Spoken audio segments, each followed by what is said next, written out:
Hello students, myself Bhupinder Kaur, lecturer biology from Government Model School 3B1 Mohali.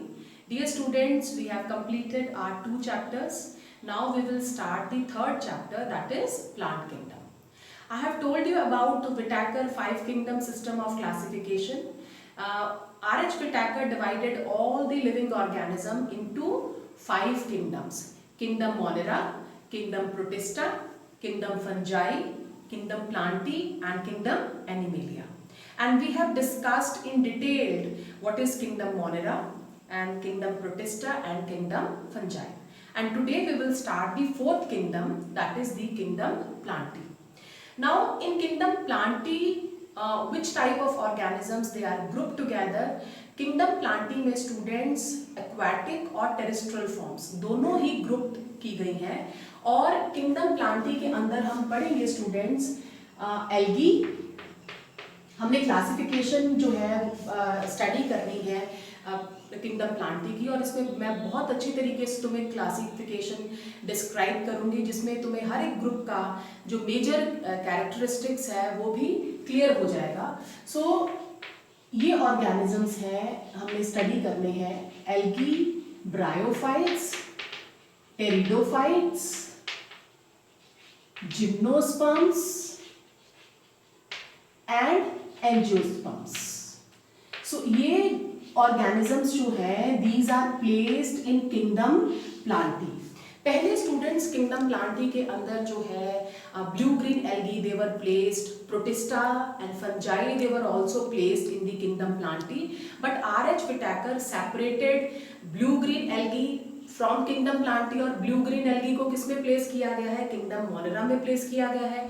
जितने भी प्रोटिस्टेंट्स हैं उनको भी सेपरेट किंगडम में प्लेस किया गया है और फंजाई को भी, बिकॉज फंजाई एकदम अलग था इनसे, तो it was also separated from kingdom Plantae and fungi is placed in a separate kingdom, that is the kingdom fungi. So kingdom Plantae के अंदर algae, bryophytes, pteridophytes, gymnosperms and angiosperms इनको group किया गया है। हम हर एक मेंबर की detail में जो है वो स्टडी करेंगे। अब इसमें से ये जो फॉर्म्स हैं तीनों, एल्गी, ब्रायोफाइट्स और टेरिडोफाइट्स, ये एम्फीबियस हैं because they are found on in water as well as on land, जबकि ये जो दो फॉर्म्स हैं gymnosperms and angiosperms, these are the terrestrial forms. So kingdom Plantae के अंदर स्टूडेंट्स एक्वाटिक जो है एम्फीबियस फॉर्म्स भी देखी गई हैं या एक्वाटिक फॉर्म्स भी हैं। एल्गी जो है that is found in water and इसके अंदर टेरेस्ट्रियल फॉर्म्स भी देखी गई हैं, gymnosperms and angiosperms, they occur on land. अब किंगडम प्लांटी के अंदर स्टूडेंट्स जब हमने 5 किंगडम सिस्टम ऑफ क्लासिफिकेशन किया था उस टाइम बताया था कि किंगडम प्लांटी के अंदर all the multicellular eukaryotic autotrophic organisms they are grouped together and this kingdom plantae it is autotrophic. Why? Because this is having photosynthetic pigments and major photosynthetic pigments कौन से हैं students? chlorophyll A, B and carotenoids. तीसरी चीज है कि kingdom Plantae में cell wall present है and this cell wall is made up of what? This is made up of cellulose and reserve food. Reserve food क्या है plants के अंदर? Starch. Starch is the reserve food which is present in kingdom plantae. And kingdom plantae में tissues हैं, organs like structures जो हैं वो present हैं, and we all know that they have xylem and phloem. Xylem जो है वो water और minerals का conducting tissue है, whereas जो phloem है that is a conducting tissue for the food materials. So xylem or phloem, this is present in case of kingdom plantae, and multicellular embryo, this is also present in kingdom plantae, and this multicellular embryo is formed from the zygote. और एक और खास चीज है कि kingdom Plantae के अंदर alternation देखा गया है जनरेशंस का। ये भी हम आगे डिस्कस करेंगे इन डिटेल में कि what is alternation of generation और ऑल्टरनेशन ऑफ जनरेशन कितने टाइप्स की होती है। So let us discuss kingdom plantae in detail. So students, let us start kingdom plantae. In kingdom plantae, all the multicellular eukaryotic, autotrophic organisms, they are grouped together, except some organisms like chlorella and chlamydomonas, which is unicellular, whereas all the other organisms which are placed under kingdom Plantae, they are multicellular, eukaryotic, autotrophic organisms. Now, students, we have already discussed in the second chapter also the different systems of classification. So here I will give you a brief introduction, because in this chapter also the different systems of classification they are mentioned. पहला system है students artificial system of classification. Artificial system classification का students morphological characters के ऊपर based है। Morphology क्या होती है? Study of external characters, भी लीफ की शेप कैसी है, प्लांट की हाइट कैसी है, कलर कैसा है उसका, नंबर क्या है लीव्स की, वेनेशन कैसी है। तो अगर क्लासिफिकेशन जो है वो मॉर्फोलॉजिकल कैरेक्टर्स के ऊपर बेस्ड है, that is known as artificial system of classification. जैसे प्लांट्स को क्लासीफाई किया गया है students into herbs, shrubs and trees based on their height. So this is artificial system of classification. Similarly, animals, they are grouped under aerial, terrestrial and aquatic organisms. Aerial means they are found in air, terrestrial means on land, aquatic means in water. But artificial system of classification के students कुछ disadvantages हैं। For example, जैसे aerial जो group है organisms का, इनके अंदर placed किए गए हैं insects, bats and birds, because all of these organisms they can fly, but actually ये सारे जो ऑर्गेनिजम्स हैं ये डिफरेंट ग्रुप्स को बिलोंग करते हैं। इंसेक्ट्स आर्थ्रोपोडा को बिलोंग करता है, बैट्स जो हैं वो मैमल्स को बिलोंग करते हैं, बर्ड्स जो हैं वो एव्स ग्रुप को बिलोंग करते हैं। बट इनको इकट्ठा रख दिया गया in artificial system of classification. So this is the biggest disadvantage of artificial system of classification. उसके बाद नेक्स्ट स्टूडेंट आया natural system of classification. Natural system of classification जो है that is based on a number of characters. यहाँ पे morphology के साथ साथ, morphology means study of external characters, तो मॉर्फोलॉजी के साथ साथ anatomy, anatomy means study of internal characters, cytology cell की स्टडी हो गई, एम्ब्रियोलॉजी हो गई, अल्ट्रा स्ट्रक्चर हो गई सेल्स की, फाइटोकेमिस्ट्री हो गई, साइटोलॉजी हो गई। मतलब बहुत सारे कैरेक्टर्स के बेस पे ऑर्गेनिजम्स की ग्रुपिंग की जाती है in the natural system of classification. तो नेचुरली इसके एडवांटेजेस ही हैं, because here we are considering a number of characters for making the groups of organisms. तो इसमें एग्जाम्पल आता है स्टूडेंट्स, तुम्हें ऑलरेडी बताया है Bentham and Hooker system of classification. Bentham and Hooker they divided the angiosperms into various groups, and this classification was based on natural system of classification. Now third system है student phylogenetic। इस मतलब ये based है phylogeny पे। Phylogeny क्या होती है student? Organism की इवोल्यूशनरी हिस्ट्री, वो कैसे इवॉल्व हुआ है, उनके एंसेस्टर्स कैसे हैं। तो अगर क्लासिफिकेशन जो है वो फाइलोजेनी पे बेस्ड है, एक ऑर्गेनिज्म की इवोल्यूशनरी हिस्ट्री के ऊपर बेस्ड होती है, so that is known as what? Phylogenetic system of classification. तो इसमें हम देख रहे हैं जैसे ये ऑर्गेनिजम्स जो हैं इनका एंसेस्टर सेम है, so they are group together. These organisms they have the common ancestors, so they are grouped under one category. So यहाँ पे जो ऑर्गेनिजम्स बिलोंग करते हैं to common ancestors, they are grouped together. So phylogenetic system of classification that is based on the evolutionary history of an organism. और इसमें students already तुम्हें बताया है कि जो एंगुलर एंड पेरेंटल सिस्टम है क्लासिफिकेशन का, that is based on phylogenetic system of classification. इसके अलावा हटचिंसन जो सिस्टम है और तख्तजान सिस्टम है, ये तुमने आगे स्टडी करने हैं, अपने बीएससी में स्टडी करोगे. सो ऑल ऑफ दीज, ये जो सिस्टम्स हैं क्लासिफिकेशन के students, these are based on the phylogenetic system of classification. Now next एक और सिस्टम जो है क्लासिफिकेशन का, वो न्यू इमर्ज होके आया है, that is the phenetic classification. Phenetic classification जो है वो बेस्ड है affinities, similarities, dissimilarities of characteristics present in present day organism without searching for the evolution of these traits in their fossil ancestors. तो ये जो phenetic classification है, this is based on a number of new characteristics which have emerged now. और इसमें phylogeny जो है या fossils जो एंसेस्टर्स हैं उनको कंसिडर नहीं किया जाता for the grouping of organisms. और इसमें ये 3 ग्रुप्स हैं टेक्सोनॉमी के, एक chemo taxonomy, second cytotaxonomy and third is the numerical taxonomy. Now what is mean bye cytotaxonomy? Cytotaxonomy जो है स्टूडेंट्स साइटोलॉजिकल इन्फॉर्मेशन के ऊपर बेस्ड है. कई बारी ऑर्गेनिजम्स के ग्रुप्स किए जाते हैं उनकी साइटोलॉजिकल इन्फॉर्मेशन के बेसिस पे भी. क्रोमोसोम्स का नंबर क्या है, क्रोमोसोम की स्ट्रक्चर कैसी है, बिहेवियर कैसी है.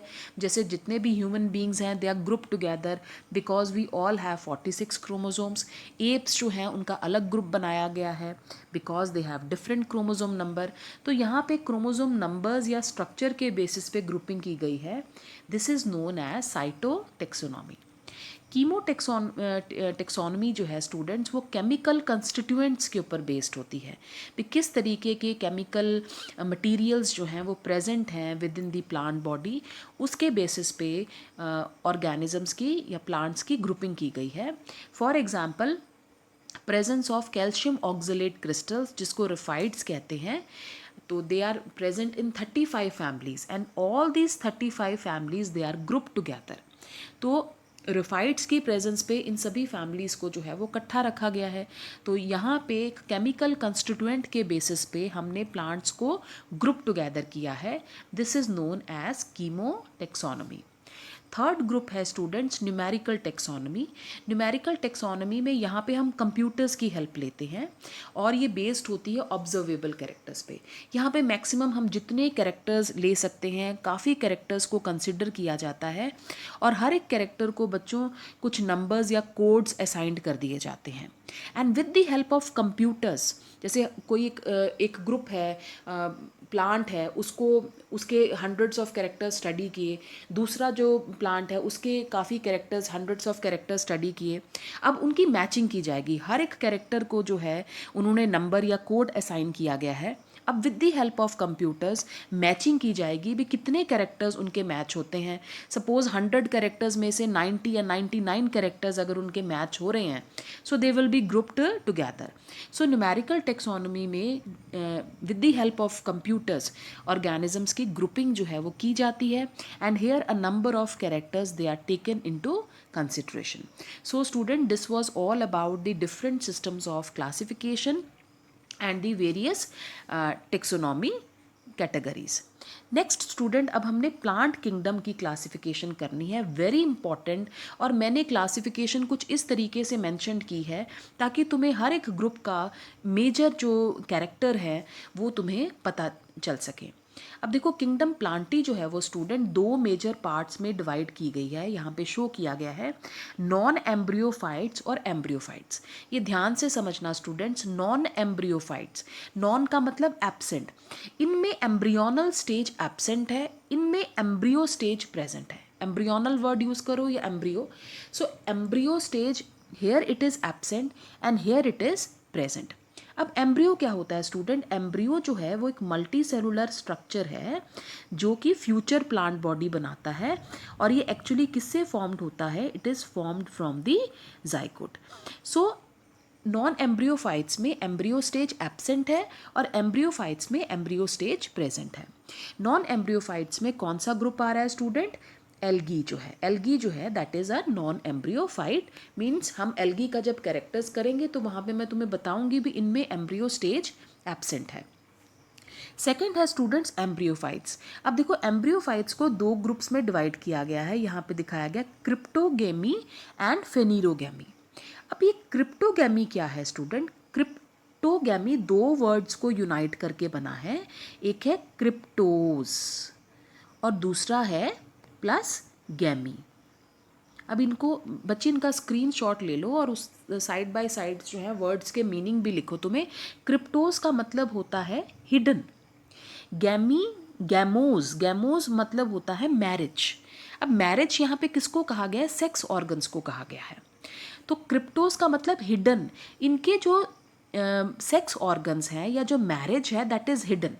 तो इनके जो सेक्स ऑर्गन्स होते हैं वो हिडन होते हैं, वो छुपे होते हैं। वो एक्चुअली जो लीव्स होती हैं, suppose this is the leave, ये लीव का अपर सरफेस है, डॉर्सल सरफेस है, और ये जो लोअर सरफेस है लीव का, जो वेंट्रल सरफेस है, यहाँ वेंट्रल सरफेस में इनके सेक्स ऑर्गन्स प्रेजेंट होते हैं। तो इनके जो सेक्स ऑर्गन्स हैं वो हिडन है। अदरवाइज हम नॉर्मल जो देखें, जो डोमिनेंट फ्लोरा है आसपास जो हमें प्लांट्स नज़र आ रहे हैं, उनके सेक्स ऑर्गन्स क्या है स्टूडेंट्स? फ्लावर्स हैं। फ्लावर्स तो विजिबल है, बट इन केस में जो क्रिप्टोगैमी में सेक्स ऑर्गन्स जो हैं वो हिडन होते हैं। अब ये जो है क्रिप्टोगैमी स्टूडेंट दिखाया गया है, ये दो ग्रुप्स में फिर डिवाइडेड है, non Tracheophyta and Tracheophyta. Non Tracheophyta, non Tracheophyta का मतलब here vascular tissues xylem and phloem, this is absent, इसलिए इनको नॉन कहा गया है।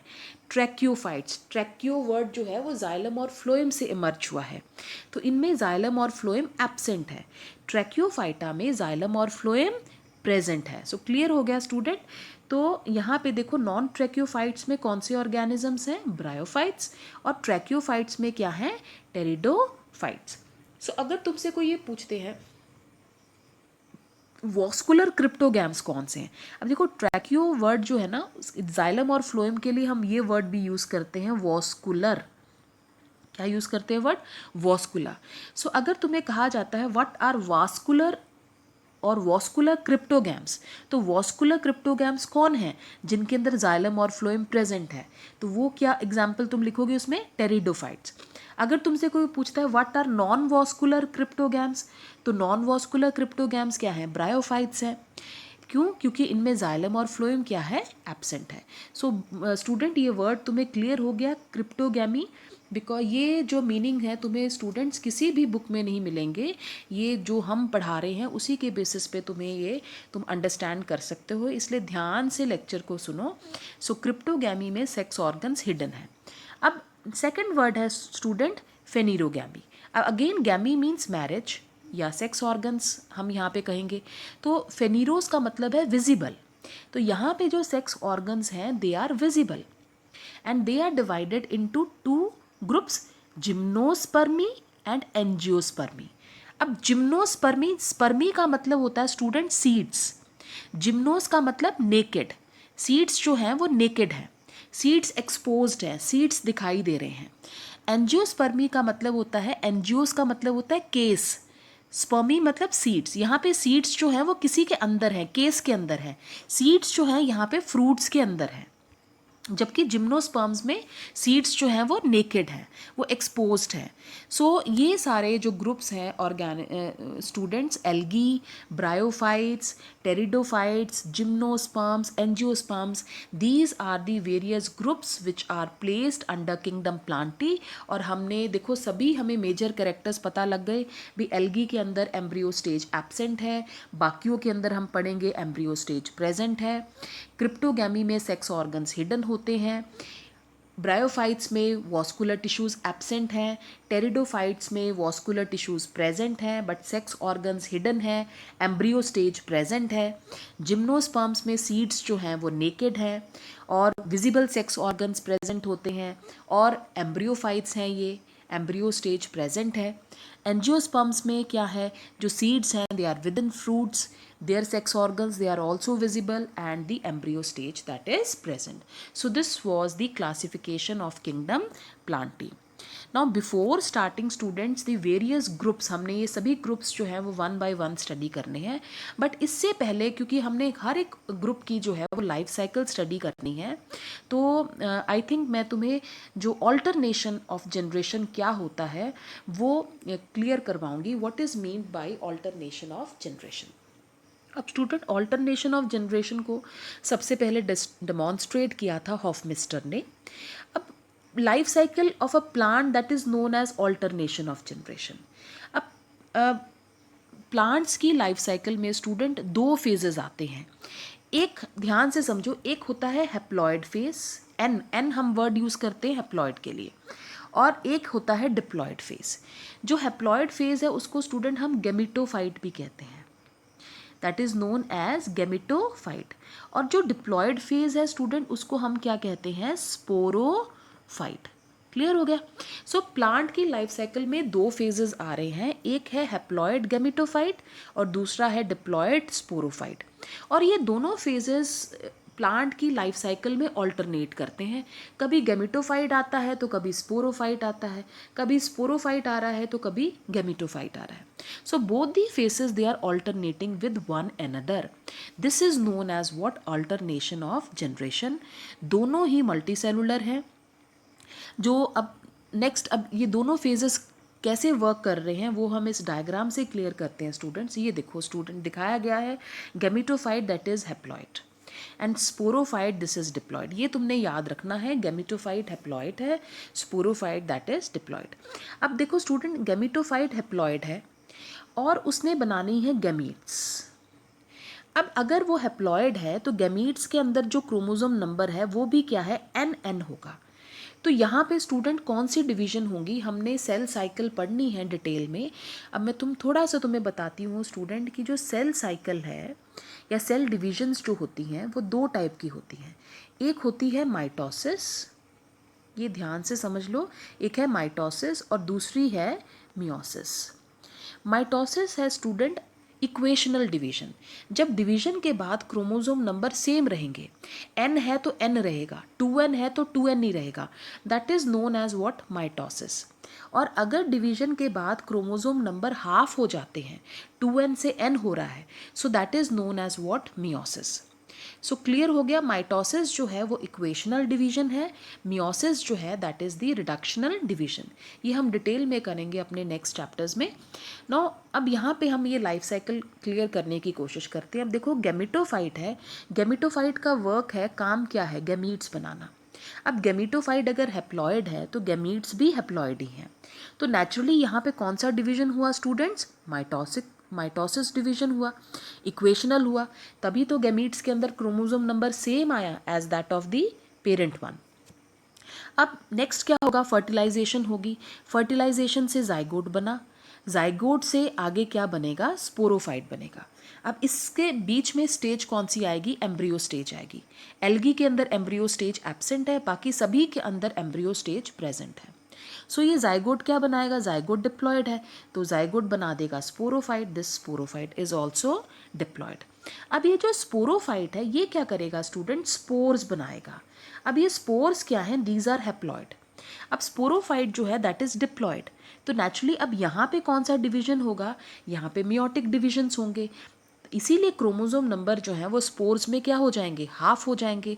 और ये स्पोर्स क्या है, यूनिसेलुलर है, बट गेमिटोफाइट क्या है, मल्टीसेलुलर है। अब इस यूनिसेलुलर स्पोर ने बनाना है गेमिटोफाइट, तो यहाँ पे भी कौन सी डिविजन्स होंगी स्टूडेंट, माइटोटिक डिविजन्स होंगी, और इस तरीके से multicellular gametophyte that will be formed. So ये स्टूडेंट्स तुम्हें क्लियर हो गया है कि किस तरीके से 2 जनरेशन्स, एक गेमिटोफाइट और दूसरी स्पोरोफाइट, वो ऑल्टरनेट कर रही है within the life cycle of the kingdom Plantae.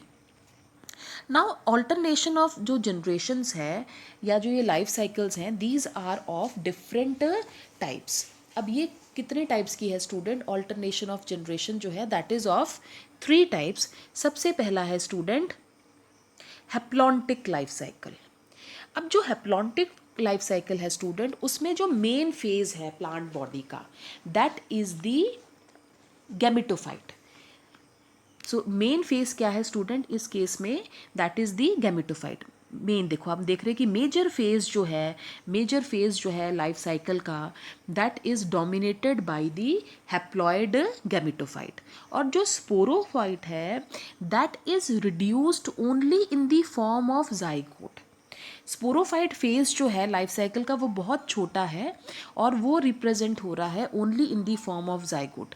कोई स्पोरोफिटिक जनरेशन नहीं आई है, कोई एम्ब्रियो स्टेज भी देखो नहीं आई है यहाँ पे। तो जो डिप्लॉयड, क्योंकि स्पोरोफाइट क्या है, डिप्लॉयड है, तो डिप्लॉयड फेज को किसने रिप्रेजेंट किया है, जाइगोट ने रिप्रेजेंट किया है। और जो मेजर फेज है इनके लाइफ साइकिल का, that is what, that is the gametophyte, जो कि हैप्लॉयड है और जो कि फोटोसिंथेटिक है, फ्री लिविंग है, और there is no sporophytic generation in the haplontic life cycle. इसमें स्टूडेंट्स एग्जाम्पल आता है वॉल्वॉक्स। तो ये एल्गी की लाइफ साइकिल जब हम करेंगे तो हम पढ़ेंगे कि एल्गी की लाइफ साइकिल जो है वो हैप्लॉन्टिक होगी। मेजर फेज जो होगा उनकी लाइफ साइकिल का वो गैमेटोफाइट होगा, और जो स्पोरोफिटिक फेज है वो बहुत ही रिड्यूस्ड होगा, and that is only in the form of zygote. तो ये वॉल्वॉक्स में, स्पाइरोगायरा में, ठीक है, ग्रीन एल्गी का मेंबर है, क्लमाइडोमोनास, इनके अंदर ये प्रेजेंट है हैप्लॉन्टिक लाइफ साइकिल। नेक्स्ट है स्टूडेंट्स डिप्लॉन्टिक लाइफ साइकिल, पहले करते हैं। नेक्स्ट है diplontic life cycle. Diplontic life cycle नाम से पता लग रहा है भी, इसमें जो मेन फेज है that is the sporophyte. Diploid phase जो है that is the longest phase, and जो स्पोरोफाइट है this is the dominant, this is photosynthetic, and this is independent phase है। और जो गैमेटोफाइट है that is very reduced face, और वो जो गैमेटोफाइट है वो या वन या फ्यू सेल्ड स्टेज होता है और शॉर्ट लिव्ड होगा। Gametophyte that will B short lived, and this gametophyte it is either independent or it is dependent on the sporophyte, but the gametophytic phase that is very short, and that is one or few celled, whereas the major phase of their life cycle that is the sporophyte, and this sporophyte, this is dominant, this is photosynthetic, and this is independent. और ये जो है student diplontic life cycle जो है this is seen in gymnosperms की जब हमने life cycle करनी है स्टूडेंट, तो जिम्नोस्पर्म्स और एंजियोस्पर्म्स के अंदर जो लाइफ साइकिल है students that is diplontic life cycle. Angiosperms और जिम्नोस्पर्म्स में जो मेजर फेज है इनके लाइफ साइकिल का वो डिप्लॉयड है, और जो गैमेटोफिटिक फेज है that is very short, and that is represented only in the form of one और few celled gametophytes which are producing the gametes. Now जो तीसरा फेज है स्टूडेंट लाइफ साइकिल का दैट इज़ हैप्लोडिप्लॉन्टिक। हैप्लोडिप्लॉन्टिक में नाम से पता लग रहा है कि दोनों फेसेस जो हैं, haploid phase that is the gametophytic phase and the diploid sporophytic phase, they are equally distributed, equally prolong करने हैं लाइफ साइकिल में। जितना लंबा गैमेटोफिटिक फेज है the same is the length of the sporophytic phase. दोनों ही phases जो हैं वो मल्टी सेलुलर हैं, and this type of life cycle this is seen in case of bryophytes and pteridophytes. तो जब हम ब्रायोफाइट्स और टेरिडोफाइट्स की स्टूडेंट्स लाइफ साइकिल करेंगे तो वहाँ पे हम इनकी लाइफ साइकिल में स्टडी करेंगे that their life cycle is haplodiplontic, both the phases they are equally distributed among the life cycles of the bryophytes and pteridophytes. But थोड़ा सा इसमें डिफरेंस है, वो जब हम पढ़ेंगे ब्रायोफाइट्स और टेरिडोफाइट्स को वहाँ पे क्लियर हो जाएगा। बट मैं तुम्हें हल्का सा बताऊंगी कि जो ब्रायोफाइट्स हैं स्टूडेंट्स, ब्रायोफाइट्स के केसेस में, ब्रायोफाइट्स के केस में स्टूडेंट जो गैमेटोफाइट है, थोड़ा सा इसमें डिफरेंस आएगा। जो गैमेटोफाइट है, जी हम वर्ड यूज़ करें, गैमेटोफाइट डोमिनेंट है, गैमेटोफाइट इंडिपेंडेंट है, गैमेटोफाइट ही क्या है, फोटोसिंथेटिक है। और जो स्पोरोफाइट है स्टूडेंट, स्पोरोफाइट पार्शली या कंप्लीटली डिपेंडेंट है ऑन दी गैमेटोफाइट। क्लियर हो गया। मेन फेज इनका क्या है, गैमेटोफाइट है। ब्रायोफाइट्स के केस में जो मेन उनका फेज है that is the gametophyte, but जो स्पोरोफाइट है वो भी मल्टी सेलुलर है, शॉर्ट लिव्ड है, but this is dependent on the gametophyte. जबकि टेरिडोफाइट्स के केसेस में पढ़ेंगे, टेरिडोफाइट्स में स्टूडेंट्स, टेरिडोफाइट्स में जो मेन फेज है इनका स्पोरोफाइट है। तो स्पोरोफाइट जो है वो डोमिनेंट है, स्पोरोफाइट इंडिपेंडेंट है, स्पोरोफाइट फोटोसिंथेटिक है, और जो इनका गैमेटोफिटिक फेज है स्टूडेंट वो शॉर्ट लिव्ड है, हैप्लॉयड है, और वो इंडिपेंडेंट है on the sporophyte. This is not dependent on the sporophyte. So bryophytes में मेन फेज गैमेटोफाइट है, स्पोरोफाइट डिपेंडेंट है ऑन दी गैमेटोफाइट, टेरिडोफाइट्स में जो मेन फेज है वो स्पोरोफाइट है, और गैमेटोफाइट जो है वो इंडिपेंडेंट है ऑन दी टेरिडोफाइट्स। तो ये जब हम स्टूडेंट लाइफ साइकिल करेंगे, क्योंकि तुमने सबकी लाइफ साइकिल्स जो हैं वो स्टडी करनी है, तो कई बारी बच्चे जो है वो कंफ्यूज हो जाते हैं। तो अगर तुम्हें ये तुम इतनी सी लाइफ साइकिल भी रिप्रेजेंट कर देते हो तो उससे भी तुम्हें you will get some scores. So हम आगे जो है इन सभी की लाइफ साइकिल्स जो हैं वो अब डिटेल में स्टडी करेंगे इन my next videos. So students, I think तुम्हें ये सारी लाइफ साइकिल्स और ये जो टॉपिक है वो क्लियर हो गया होगा। And now in my next video I will start the algae group. Till then students, thank you.